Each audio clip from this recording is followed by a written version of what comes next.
Assalamualaikum warahmatullahi wabarakatuh. Selamat sore teman-teman semuanya dimanapun berada. Jumpa kembali di Al IUB Channel. Kali ini kita akan menyimak videonya Gus Handi teman-teman ya, yang mereaction videonya Pendeta Muriwaliyanto Matalu yang live dengan Paul Zhang ya, yang kita tahu bersama status daripada Paul Zhang ini adalah DPO ya, buronan negara. Di video ini Paul Zhang memfitnah NU ya, membantai 3.000 jiwa PKI katanya ya, 3 juta 3 juta orang PKI. Lalu video ini direaction oleh Gus Handi ya. Baik teman-teman, langsung saja kita simak videonya ya. Video ini direaction dari sini oleh Gus Andi ya. Ini dari debat panas perihal NKRI, MYM versus Paul Zhang, Muriwaliyanto Matalu GKKR. Video ini diupload 1 bulan yang lalu dan sudah mendapatkan 8,1 ribu penonton teman-teman ya. Jadi sumbernya dari uh, channelnya Pendeta Muriwaliyanto Matalu teman-teman. Ya dari kalangan yang moderat ya seperti itu. Nah, sehingga saya kalau bisa fokus kepada yang ini saja, yang memang keras. Itu Abdul Somad waktu kritik salib dulu saya tantang debat. Ya tentu orang kayak gitu kan mana respons ya, mana berani debat ya. Itu siapa lagi itu? Waktu Habib Rizik dulu mau apa itu, saya sampai apa? Saya tulis di Facebook atau bagaimana dulu ya. Ini kalau orang seperti Habib Rizik ini berkuasa di Indonesia, saya bilang saya berhenti jadi pendeta. Saya lebih baik terjun di politik, saya bilang gitu. Saya pernah bilang gitu. Ya, jadi saya bukan dalam pengertian cari muka terhadap Islam, ya. Dan orang Islam tahu, ya, kapan saya keras, kapan saya lembut dengan mereka. Tapi memang dari pengalaman saya, dari pengamatan saya banyak melihat moderat, Islam moderat yang baik itu banyak sekali di Indonesia. Terlalu banyak. Yang rusak-rusak palinglah 10% itu yang boleh kita sebut dengan istilah kadrun yang memang merusak ya. Cuma karena mereka teriaknya lebih keras. Sedangkan yang moderat ini boleh dibilang silent majority ya. Ya jarang berteriak kan. Yang berteriak itu mereka yang keras-keras ini, kadrun-kadrun ini, maka pengaruhnya memang sangat besar ya. Ya saya kira itu pendapat saya. Jadi tetap saja saya tidak sepakat ya dengan boleh saya bilang perjuangan Pak Paul ini seperti itu. Ya silakan ditanggapi. Ya, jangan lupa teman-teman sebelumnya ya, jangan lupa dukung nih channelnya Cendekia Muslim, channelnya Gus Handi nih teman-teman ya. Kita lanjutkan. Kalau mengenai Menteri Agama ya, itu orang pencitraan, munafik si Gus Yakut itu ya. Simple saja. HKBP Philadelphia, prestasinya apa Gus Yakut? Itu sudah ada putusan loh, legalitas dan konstitusional. Yang sudah ada putusan saja Gus Yakut nggak bisa apa-apa, nggak bisa berbuat apa-apa, kan dia menterinya. Ya, termasuk banyak gereja-gereja yang sudah legal ditutup. Sampai sekarang GKI Yasmin aja kan semua kecewa dengan keputusannya Bima Arya. Peranannya Gus Yakut di mana? Nggak ada. Ya, lalu ini Menteri Agama kerjanya apa? Ya kan, gereja-gereja yang ditutup sampai hari ini nggak ada yang dibuka lagi. Mau bikin di Cilegon cuma retorika doang si Gus Yakut. Ya sampai sekarang juga sulit. Mau apa lagi? Jadi apa yang sudah dilakukan Gus Yakut buat orang Kristen dan orang-orang minoritas? Sampai hari ini pura di Bekasi masih aja nggak bisa dibangun. Nah, jadi apa? Prestasinya nggak ada. Artinya dia cuma stempel doang. Bahkan itu pondok pesantren yang di Jawa Timur yang sudah ditutup, dia bilang tutup. Lalu dia pura-pura umroh ke Mekah, lalu PLT-nya bikin surat keputusan dibuka lagi. Gus Yakut juga nggak bisa apa-apa. Artinya Gus Yakut ini cuman si gendut yang tambun dan impoten. Itu buat saya ya. Dan itu sudah hasilnya kelihatan, nggak ada kerjanya Gus Yakut. Banyak apa deh, nggak ada prestasinya, nggak ada pokoknya. Nah, kalau Islam yang bilang moderat radikal, ya justru NU inilah yang membantai 3 juta orang yang dituduh PKI, dibunuh dengan sadis tanpa pengadilan loh. Ya, apakah orang-orang ini yang dituduh PKI ini benar PKI? Bukan. Asal mereka sebut kafir, bunuh langsung. Ansor ini kan, di bawah NU kan. Itu ada yang dengan bangganya simak kampak itu sambil teriak-teriak Allahu Akbar. Ya kan?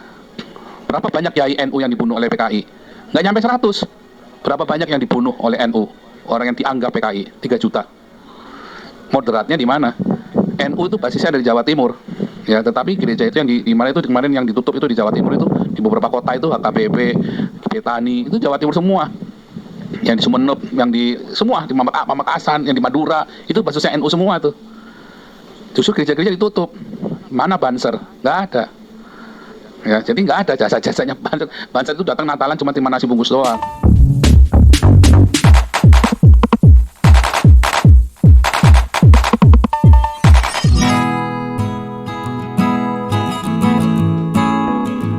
Assalamualaikum warahmatullahi wabarakatuh. Berjumpa kembali di channel Cendekia Muslim. Teman-teman sekalian, itu tadi potongan video percakapan antara Paul Zhang dan Pendeta Muriwaliyanto Matalu ya.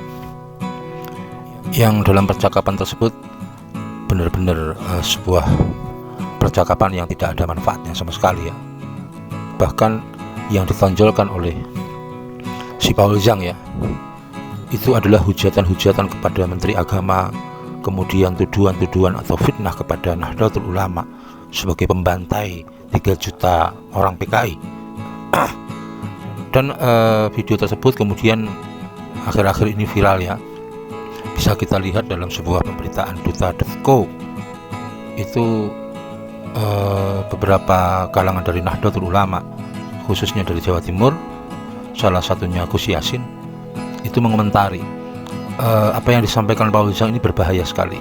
Paul Zhang dianggap ahistoris, tidak bisa melihat sejarah bagaimana peristiwa pemberontakan PKI, dan dengan sangat liar dan sadis menuduh NU ini sebagai pembantai 3 juta PKI, dan di ujungnya itu yang lebih bersifat merendahkan ya. Seperti yang kita ketahui bahwa selama ini teman-teman Banser itu kerap kali membantu menjaga gereja di saat perayaan-perayaan hari besar Kristen begitu. Tetapi oleh Paul Zhang dikatakan Banser ini hanya sekedar cari nasi bungkus. Dan ini sebuah penghinaan yang luar biasa kepada Nahdlatul Ulama maupun Banser sebagai underbone atau satu institusi yang berada di bawah Nahdlatul Ulama. Teman-teman sekalian yang sangat aku sayangkan ya, kenapa sekelas Pendeta Muriwaliyanto Matalu mau berdiskusi dengan Paul Zhang yang track recordnya sudah sangat jelas ya. Yang bersangkutan ini adalah seorang DPO tersangka buronan dalam kasus penistaan agama, yang hampir tiap hari itu live di Zoom-nya, dan isinya itu hujatan-hujatan semua. Hujatan kepada pemerintah, hujatan kepada pejabat-pejabat tinggi negara, hujatan kepada Islam. Tetapi kenapa Muriwaliyanto Matalu masih mau ngajak si Paul Zhang ini untuk berdiskusi? Apakah dia tidak bisa memprediksi kira-kira nanti seperti apa ujung dari diskusi itu? Meskipun Muriwaliyanto Matalu juga memberikan bantahan-bantahan terhadap pernyataan-pernyataan Paul Zhang. Itu yang sangat disayangkan. Dan yang lebih disayangkan lagi, konten perdebatan di antara mereka ini diupload di akun YouTube-nya Muriwaliyanto Matalu. Padahal ini tidak live loh.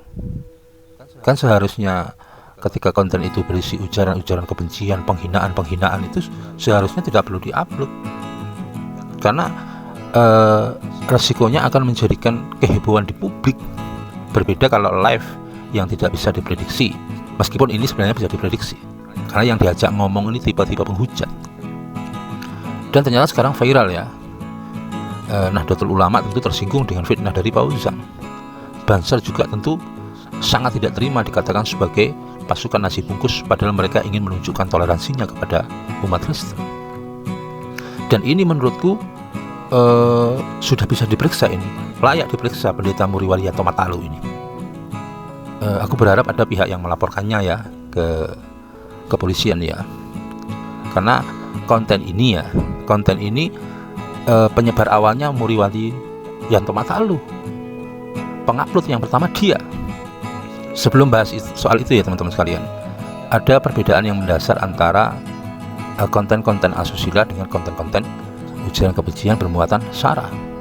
Kalau di konten asusila ya teman-teman nanti bisa cek di pasal 27 ayat 1 Undang-Undang ITE. Itu barang siapa yang tanpa hak mendistribusikan dan atau mentransmisikan konten-konten yang melanggar kesusilaan. Di situ ada kata-kata distribusi dan transmisi. Artinya siapapun orangnya yang ikut men-share ulang, meneruskan konten-konten yang asusila itu bisa terkena delik pidana. Tetapi di pasal 28 ayat 2 Undang-Undang ITE, ujaran kebencian berdasarkan sara, di situ tidak ada kata transmisi atau distribusi, tetapi siapa yang tanpa hak menyebarkan. Jadi fokusnya pada yang menyebarkan, tidak ada kata distribusi transmisi. Artinya siapapun yang pertama kali menyebarkan konten-konten tersebut melalui media elektronik, dia dianggap sebagai penyebar ujaran kebencian. Dan dalam hal ini layaklah Pendeta Muri Waliyanto Matalu untuk dilaporkan dalam soal ini. Terkait nanti apakah itu memenuhi unsur atau tidak, itu urusannya penyidik, karena dia yang pertama kali menyebarkan konten ujaran kebencian. Padahal dia tahu ini bukan live, dia tahu resikonya atau akibatnya atau implikasinya atau efeknya kalau konten semacam ini di-upload di media sosial. Jadi aku berharap ada pihak yang melaporkan ya, pasal 28 ayat 2 Undang-Undang ITE, ujaran kebencian berdasarkan sara. Sara itu ya suku, agama, ras, dan antar golongan. Dalam hal ini itu masuknya ke antar golongan, karena Nahdlatul Ulama ini dianggap sebagai representasi dari sebuah golongan. Kemudian ya bisa dicontohkan pasal 56, mereka yang membantu atau menyediakan fasilitas. Setidak-tidaknya kemungkinannya kalau bukan pelaku utama ya setidak-tidaknya kemungkinannya yang ikut membantu, memfasilitasi. Tetapi semuanya itu sekali lagi ya layak untuk dilaporkan. Terkait apakah nanti bisa naik penyidikan, bisa dibuktikan unsur-unsur tindak pidana yang dilakukan oleh Pendeta Muri Waliyanto Matalu atau tidak, itu urusannya penyidik. Hak dari masyarakat itu melaporkan, naik atau tidaknya ke penyidikan urusan dari penyidik. Itu aja teman-teman yang bisa aku sampaikan, kurang lebihnya mohon maaf. Assalamualaikum warahmatullahi wabarakatuh. Itu dia videonya teman-teman ya. Sekali lagi jangan lupa kita dukung channel Cendekia Muslim, channelnya Gus Handi ya teman-teman. Sekali lagi video ini diambil dari sini oleh Gus Handi ya. Debat panas perihal NKRI, MYM versus Paul Zhang, Muri Waliyanto Matalu GKKR, 97,4 ribu subscriber. Video ini diupload 1 bulan yang lalu dan sudah mendapatkan 8,1 ribu penonton ya. Artinya sudah ditonton 8,1 ribu kali teman-teman. Ya, itu dia videonya teman-teman. Sekian dan terima kasih. Wassalamualaikum warahmatullahi wabarakatuh.